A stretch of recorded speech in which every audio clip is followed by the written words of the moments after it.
মেয়ে আজ কান ফুটিয়েছে। সে অবাক দৃষ্টিতে তাকিয়ে আছে। দুষ্টু মেয়েটা পুরো শান্ত হয়ে গেছে। কানটা দেখাও, কানটা দেখাও। হ্যাঁ, ভীষণ ব্যথা কানে। ভীষণ ব্যথা করছে না? প্রচুর ব্যথা করছে। হ্যাঁ, কেউ দেখে।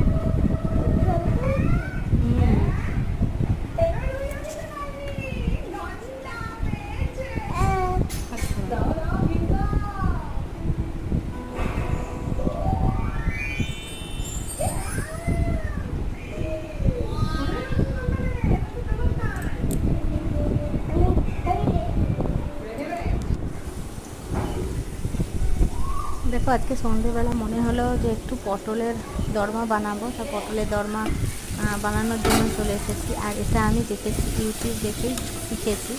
আর আমাদের এখানে পটলের দরমাটা একটু অন্যরকমভাবে আমার বাড়িতে বানানো হতো, তো আমি ভাবলাম একটু অন্যভাবে বানাবো, যার জন্য ইউটিউব দেখে দেখে দেখে কিছুটা নিজের মতো করে বানিয়েছি। আর পটলের সাথে আমি যে ভিডিওগুলো দেখেছিলাম তাতে আলু দেওয়া ছিল না, কিন্তু আমি এটা আলু দিয়ে পটলের দরমাটা বানাবো, কারণ আমার একটু আলু খেতে ইচ্ছা করলো এর সাথে। আর দেখো এখানে প্রায় কমপ্লিট হয়ে গেছে। এবার লাস্টে যে মশলাটা করেছি সেই মশলাটা দিলেও প্রায় কমপ্লিট হয়ে যাবে। এই যে মশলা